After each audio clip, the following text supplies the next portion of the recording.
The trailer for the One Piece live-action Netflix series has arrived in this year's Tadum, and we finally get to see how the show has adapted Eiichiro Oda's epic manga and anime. Whether you're new to One Piece or a fan since the start, here are a few things you might not have noticed in the recent trailer for the upcoming Netflix show.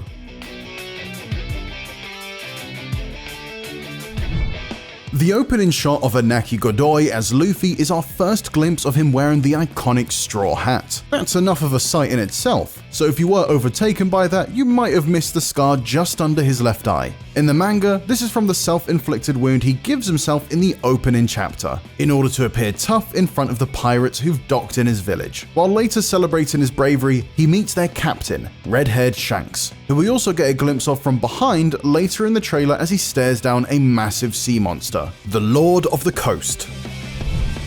A slowed-down orchestral version of a main theme is an obvious trailer trope, and the teaser for One Piece is no different. It's a slightly reimagined take on the original We Are theme, composed by Kohei Tanaka for the anime. Together we'd make a pretty good team.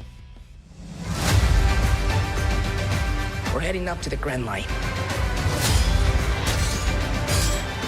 It's unlikely to be used as the show's theme, as it's a lot more reserved and much less fun. But it made us really wonder if the original theme will be used for the full episodes like the recent Netflix Cowboy Bebop adaptation, or if there'll be something entirely new. The series composer hasn't been announced yet, so it's difficult to know what to expect.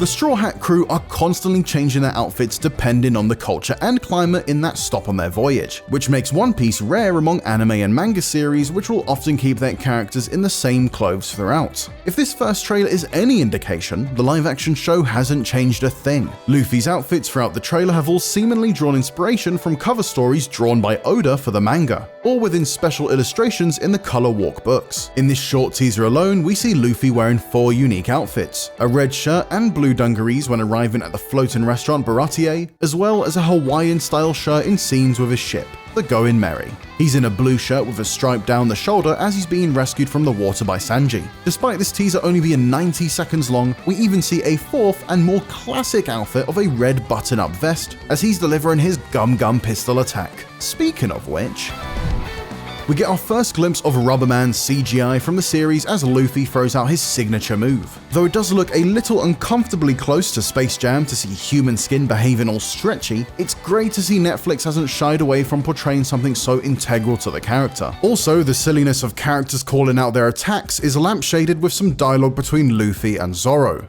All great fighters call out their finishing moves. It's a core part of the tone of One Piece, with it happening every time a big move is about to be unleashed. But will it be too ridiculous in live action? And will Luffy be the only character who calls out his shots?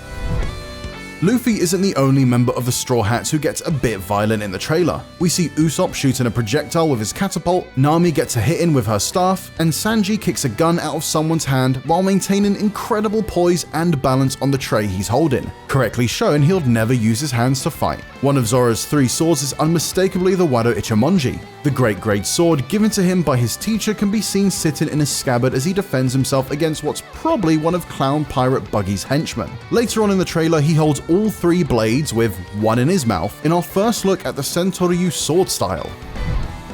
There's a blink and you'll miss it shot of the Marine Admiral Garp's ship. Only now the sail on Luffy's grandfather's vessel are black rather than white, but the unmistakable dog's face figurehead holding a bone in its mouth is still there. This teaser gives us our first look at the scale of the floating restaurant Baratie, where the crewmate Sanji is first introduced, making Luffy's ship, the Going Merry, look insignificant in comparison. We see pirates raiding from aboard the Miss Love Duck, the first big ship we see in the series, and the trailer begins with the red-hair pirate ship, the Red Force, docked in Fuchsia Village. The Baratie arc of the series has some great ships, which we've not had the luxury of seeing yet. We'll have to wait a little longer to know what the baddie Don Krieg and his crew show up in, and most excitingly, the floating coffin that the swordsman Mihawk commands will hopefully make for a nice surprise when the episodes drop at the end of August. The establishing shot of Shellstown, one of the first islands from the series, has the same massive tower from the anime and manga. It's the base for the Marines in the area, headed up by Axe Hand Morgan, who we get a glimpse of in a later scene that's taken directly from the original manga. We're introduced to Zoro in the same way we have before, after he's been tied up in punishment, though here, behind him, is a poster with Morgan's face shown with his signature steel jaw and the German word for seagull. And the final thing we noticed was an interesting take on the character of Buggy, the series' first big villain and a reoccurring threat to the Straw Hat crew. He's a lot more monstrous than he's ever been shown before, played here by Jeff Ward, who is clearly taking cues from another live adaptation of an unkept and unsettling comic book clown. Buggy's previous incarnation is a self-absorbed egotist, and though it's impossible to get a read on the character from only a few seconds of footage, there is already clearly an interesting departure from what we've seen before. That's everything we spotted in the new One Piece trailer, but did we miss anything? Let us know in the comments, and for more One Piece, stick with IGN.